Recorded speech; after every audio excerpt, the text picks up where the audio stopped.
বুদ্ধিমানেরা কোনো কিছু প্রথমে অন্তর দিয়ে অনুভব করে, তারপর সে সম্বন্ধে মন্তব্য করে থাকে। এটা হচ্ছে বুদ্ধিমানের আলামত। যারা নির্বোধ তারা প্রথমে মন্তব্য করে বসে, তারপরে চিন্তা করে যে কি হলো, আমি কি বললাম আর কি হয়ে গেল। আসসালামু আলাইকুম রহমতুল্লাহি ওয়া বারাকাতুহু। আমরা আজকের এই ভিডিও থেকে জানব যে বুদ্ধিমান কে এবং নির্বোধ কে। ইসলামের দৃষ্টিতে কাদেরকে নির্বোধ বলা হয়, কাদেরকে জ্ঞানী বলা হয়। আমাদের আজকের এই টপিকস এটাই। আমরা এ সম্পর্কে সর্বোচ্চ 3 মিনিট বয়ান করব।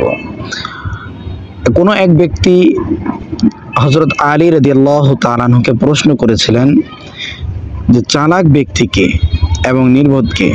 তো বন্ধুগণ, এই উত্তর জানার পূর্বে যারা এই চ্যানেলটিতে নতুন, অবশ্যই এই চ্যানেলটিকে সাবস্ক্রাইব করে ফেলবেন, পাশে থাকা বেল আইকনটি বাজিয়ে দিবেন, যাতে করে পরবর্তী ভিডিও আপলোড করার সঙ্গে সঙ্গে আপনার নিকট নোটিফিকেশন চলে যায়। তো চলুন এখন জানবো যে আলী রাদিয়াল্লাহু তাআলা আনহুকে কি প্রশ্ন করা হয়েছিল।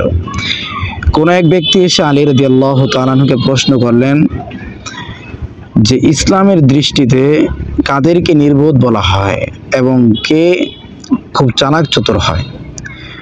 আলী রাদিয়াল্লাহু তাআলা আনহুর প্রশ্নের উত্তর এরকমটা ছিল যে চালাক ওই ব্যক্তি, চালাক চতুর ওই ব্যক্তি যে ব্যক্তি কোনো কিছু বলার পূর্বে, অর্থাৎ কোনো কিছুকে মন্তব্য করার পূর্বে চিন্তা ফিকির করে, হাজারবার ভাবে যে আমি যে কথাটা বলবো এই কথাটার পরিপ্রেক্ষিতেও কি হতে পারে।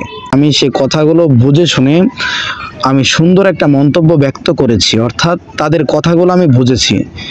এখন সে কথাটা আমি সুন্দর করে বোঝার ফলে আমি সে কথার উত্তর দিয়েছি অনেক সুন্দরভাবে, যে কথাটা তারা গ্রহণযোগ্য হিসেবে মেনে নিয়েছে, আমার কথাকে তারা বুঝতে পেরেছে, আমার সেই রায়টাকে তারা গ্রহণযোগ্য হিসেবে গণ্য করেছে। এই ব্যক্তিকে বলা হয় জ্ঞানী ব্যক্তি। নির্বোধ কাকে বলা হয়? নির্বোধ তো ওই ব্যক্তিকেই বলা হয় কোনো কথাকে না বুঝে না শুনে মাঝখান দিয়ে হুট করে এমন একটা কথা বলে ফেলেছে যে কথার কোনো মানে হয় না, অর্থাৎ মানুষ হাস্যকর ভেবে নিল, অর্থাৎ যে কথাটা বলছে সে কথাটা তাদের কাছে পছন্দ হয়নি।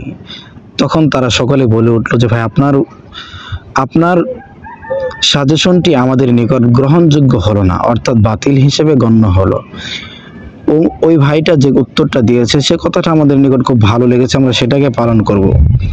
তাহলে বুঝেন, প্রথম ব্যক্তি যে কথাটা বলেছিল তারা সেটাকে গ্রহণযোগ্য হিসেবে মেনে নিয়েছে, কিন্তু দ্বিতীয়তে যে ব্যক্তিটি বলেছে সে ব্যক্তির কথাটি তারা মেনে কেন নিল না? এজন্যই মেনে নেয়নি কারণ তার কথাটা সেখানে তাদের নিকট ভালো মনে হয়নি, তাদের কথাটি খাটেনি।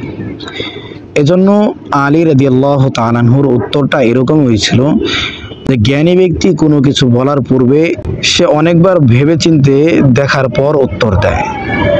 আর যারা নাদান তারা কি করে, কোনো কিছু না ভেবেই না শুনে না বুঝে মাঝখান দিয়ে হুট করে এমন কথা বলে ফেলে যে কথার কোনো পরিপ্রেক্ষিত হয় না, যে কথার কোনো উপকারে আসে না।